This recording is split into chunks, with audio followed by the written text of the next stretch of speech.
আজকে তোমাদের সাথে শেয়ার করব ঝিনুকের এক দুর্দান্ত রেসিপি। ঝিনুক অনেকেই খেতে চায় না, আবার অনেকেই বানায় কিন্তু একটা আষ্টে গন্ধর জন্য খেতে পারে না। কিন্তু আজকে আমি তোমাদের সাথে যেই পদ্ধতিতে রান্নাটা শেয়ার করব, একদমই কোনো রকম গন্ধ থাকবে না, কষা মাংসের স্বাদকেও হার মানাবে ঝিনুকের এই রেসিপিটা। পুরো পদ্ধতিটাই তোমাদের সাথে শেয়ার করব যাতে তোমাদের বুঝতে সুবিধে হয়। আর তোমাদের কাছে আমার একটাই অনুরোধ রইল, একবার হলেও ঝিনুক এইভাবে রান্না করে দেখো, তারপর আমায় কমেন্ট করে জানিও যে রেসিপিটা তোমাদের কেমন লাগলো। নমস্কার বন্ধুরা, শুভমিতা ব্লগে সবাইকে স্বাগত জানাই। তাহলে চলো আজকের রেসিপি দেখে নেওয়া যাক।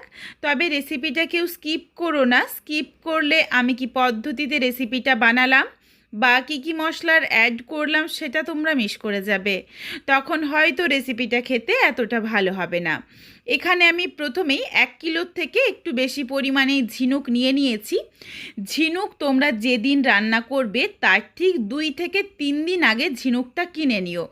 ঝিনুকটা কেনা হয়ে গেলেই একটা যে কোনো বড় পাত্রের মধ্যে ঝিনুকগুলো একদম ভর্তি জল দিয়ে ঝিনুকগুলো যাতে ডুবে থাকে সেইভাবে ঝিনুকগুলো রেখে দিও। আর সারা দিনে 1 থেকে 2 বার কিন্তু জলটা পাল্টে নিও। এইভাবে করে দেখো 2-3 দিন রেখে দিলেই ঝিনুকের মধ্যে যেটুকু কাদা থাকে সেই কাদা কিন্তু ঝিনুক নিজে থেকেই পুরোটা বের করে দেয় আর সুন্দর একদম পরিষ্কার হয়ে যায়। তারপর কড়াইয়ের মধ্যে বেশ খানিকটা গরম জল বসিয়ে দিয়েছি। জল গরম হয়ে গেলে প্রত্যেক কটা ঝিনুক দিয়ে দিয়েছি। জলটা গরম হতে শুরু করলেই দেখো ঝিনুকের মুখটাও কিন্তু খুলতে শুরু করেছে। জলটা খুব ভালোভাবে গরম করে নেব যতক্ষণ না অবধি ঝিনুকের প্রত্যেক কটা মুখ খুলে যায়। গরম জল ঢাললে কিন্তু হবে না, ঠিক এইভাবে কড়াইয়ের মধ্যে গ্যাস ওভেনে বসিয়েই এটা ফুটিয়ে নিতে হবে। আর এই সময়ই আমি 2 চামচের মতো লবণ দিয়ে দিলাম। যদি ভেতরে কোনো কাদা বা ময়লা থেকে থাকে সেটাও বেরিয়ে যাবে। জলটা দেখো ভালোভাবে গরম হয়ে গেছে, আর জলটা একটু আমি তোমাদের ডাবুতে করেই তুলে দেখিয়ে দিচ্ছি। আশা করছি তোমরা জলটা দেখেই বুঝতে পারছো যে কোনো রকম দেখো কাদা ভাব নেই, একদম পরিষ্কার জলটা। আর এইভাবে আমি 2-3 দিন ভিজিয়ে রেখেছিলাম, এই জন্যই কিন্তু পুরো কাদাটাই ঝিনুক নিজে থেকেই বের করে দিয়েছে। আর জলটা দেখো একদম পরিষ্কার। প্রত্যেক কটা ঝিনুকের মুখগুলো খুলে গেছে। এরপর গ্যাসের ফ্লেমটা অফ করে দিয়েছি। গ্যাসটা অফ করে দিয়ে দেখো খুব সহজেই এই ঝিনুকের ভেতর থেকেই মাংসগুলো বের করে নিয়েছি। দেখো পুরো মাংসটাই বের করে আর জল দিয়ে ধুয়ে নিয়েছি। এরপর ঠিক ঝিনুকের এই জায়গাটা কাদার অংশ একটা রয়েছে, এটা কিন্তু চাপ দিলেই সুন্দরভাবে বেরিয়ে যাচ্ছে, কোনো অসুবিধেই হবে না এটা ছাড়াতে বা বাছতে। খুব কম সময়ের মধ্যেই ঝিনুক বাছা বা ছাড়ানো হয়ে যায়। গেঁড়ি বা গুগলি ছাড়াতে যেমন বেশ অনেকটা সময় লাগে, তেমন কিন্তু ঝিনুকটা ছাড়াতে খুবই কম সময় লাগে, আর ছাড়াতে কিন্তু বেশ ভালোও লাগে। এরপর দেখো প্রত্যেক কটা ঝিনুকেই আমি চেপে চেপে এই কাদার অংশগুলো ভালোভাবে প্রত্যেকটা থেকে বের করে নিয়েছি। আর ঝিনুকগুলো আবারও অল্প একটু লবণ দিয়ে ভালোভাবে চটকে চটকে ধুয়ে নিয়েছি। এরপর এর মধ্যে দিয়ে দিচ্ছি স্বাদ অনুযায়ী লবণ, অল্প পরিমাণে হলুদের গুঁড়ো, সামান্য একটু লঙ্কার গুঁড়ো, আর অবশ্যই দিয়ে নিও একটু পাতিলেবুর রস। পাতিলেবুর রসটা দিয়ে দিলে কিন্তু আঁশটে গন্ধটা একদম চলে যায়, খেতেও বেশ ভালো লাগে। তোমরা চাইলে এই ঝিনুকগুলো একটু ছোট ছোট টুকরো করেও কেটে নিতে পারো। এই মশলা দিয়ে ঝিনুকটা মেখে নেওয়া হয়ে গেলে প্রায় 10 থেকে 15 মিনিটের জন্য একটু রেস্টে রাখছি। আর এইদিকে দেখো মশলার জন্য নিয়েছি 1 চামচ পোস্ত, 1 চামচের থেকে একটু কম পরিমাণে রাই সর্ষে, শুকনো লঙ্কা দিয়ে দিচ্ছি 2টো, তোমরা যেমন ঝাল খাবে সেই বুঝে লঙ্কাটা দিয়ে নিও। আর দিয়ে দিলাম সামান্য একটু লবণ। প্রথমে আগে এই শুকনো অবস্থাতে মশলাটা গুঁড়ো করে নিয়েছি যাতে মশলার পেস্টটা একদম মিহি হয়। আর এখানে আমি একটা টমেটো আর অল্প পরিমাণে পেঁয়াজ কুচিয়ে রেখেছিলাম, তার থেকেই অল্প একটু টমেটো কুচি, অল্প একটু পেঁয়াজ কুচি দিয়ে দিয়েছি। আর দিয়েছি সামান্য পরিমাণে আদা রসুন। এগুলো দিয়ে মশলাটা একদম মিহি করে পেস্ট করে নিয়েছি যাতে কোনো রকম দানা ভাব না থাকে। রান্নাটা অবশ্যই সর্ষের তেলেই করতে হবে, এই জন্য কড়াইয়ের মধ্যে কিছুটা সর্ষের তেল গরম করে দিয়ে দিলাম ঝিনুকটা। জলটা ঝরিয়ে দিয়ে দিয়েছি। ঝিনুক দিয়ে নাড়াচাড়া করে ঝিনুকটা হালকা করে একটু ভেজে নেব। শুধুমাত্র জলটুকু শুকিয়ে গেলেই হলো, খুব বেশি ভাজার দরকার নেই। খুব বেশি কড়া করে ভাজলে কিন্তু অনেকটা শক্ত হয়ে যাবে। এরপর কড়াইয়ের মধ্যে আবারও সামান্য একটু সর্ষের তেল অ্যাড করে গরম করে নিয়েছি। তেল গরম হয়ে গেলে দিয়ে দিলাম 1 চিমটি গোটা জিরে, অর্ধেকটা তেজপাতা আর 2-3 কোয়ার মতো রসুন কুচি।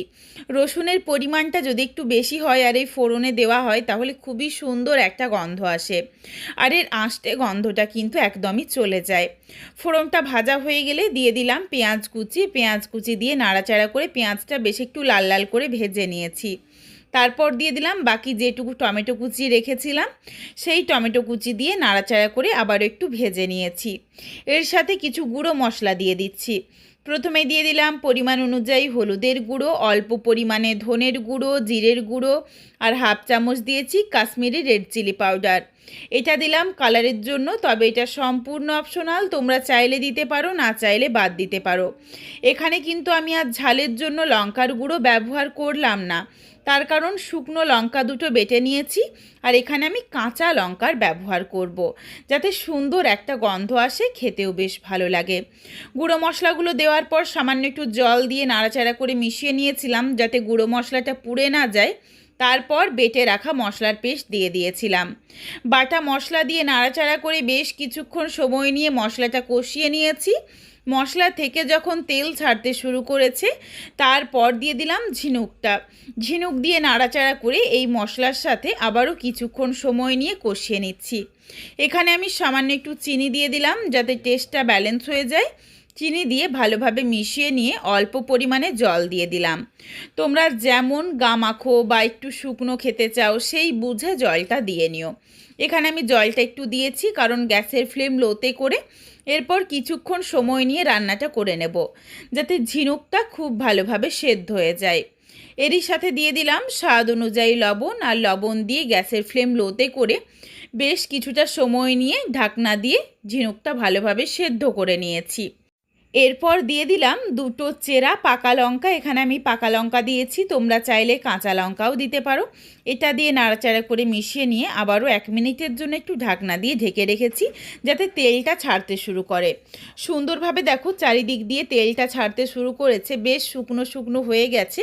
এই ঝিনুক রান্নাটা কিন্তু একটু শুকনো শুকনো হলেই খেতে বেশ ভালো লাগে। আর দেখো ভীষণই সুন্দর যেমন কালার এসেছে তেমনই সুন্দর একটা গন্ধও বেরিয়েছে।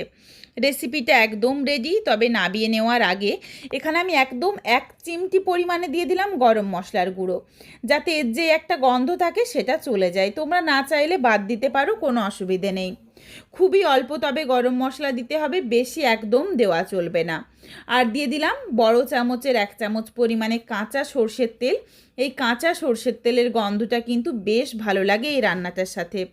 তোমরা চাইলে শেষে অল্প একটু পাতিলেবুর রসও দিতে পারো তোমাদের পছন্দ মতো, তবে এগুলো দিয়েই গ্যাসের ফ্লেম অফ করে দিয়েছি। আর রেসিপিটা দেখো একদম শুকনো শুকনো করে নাবিয়ে নিয়েছি। বন্ধুরা, ঝিনুক তো অনেকভাবে রান্না করেছো, বা অনেকে রান্না করো না, খেতে পছন্দ করো না বলে। তোমাদের কাছে আমার অনুরোধ রইল, একবার হলেও এইভাবে রেসিপিটা বানিয়ে দেখো। কষা মাংসের স্বাদকেও হার মানায় ঝিনুকের এই রেসিপিটা। আর বাড়িতে অবশ্যই একবার হলেও রেসিপিটা বানিয়ে আমায় কমেন্ট করে জানাতে ভুলো না যে তোমাদের কেমন লাগলো। তোমাদের যদি ভালো লাগে তাহলে লাইক করো, শেয়ার করে বন্ধুদের দেখার সুযোগ করে দিও। তোমরা যদি আরও এই ধরনের নিত্য নতুন ঘরোয়া রেসিপি দেখতে চাও তাহলে অবশ্যই আমার চ্যানেলটিকে সাবস্ক্রাইব করে পাশে থাকা বেলটি অন করে অল নোটিফিকেশান অন করে দিও, যাতে আমার প্রত্যেকটা রেসিপির নোটিফিকেশান সববার প্রথমে তোমাদের কাছে পৌঁছে যায়। আবারও খুব শীঘ্রই হাজির হচ্ছি ঘরোয়া নতুন কোনো এক রেসিপি নিয়ে। পরবর্তী রেসিপি দেখার আমন্ত্রণ রইল। পুরো ভিডিওটা দেখার জন্য অসংখ্য ধন্যবাদ।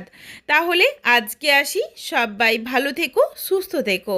আবারও শীঘ্রই দেখা হচ্ছে কিন্তু ঘরোয়া নতুন কোনো এক রেসিপির সাথে।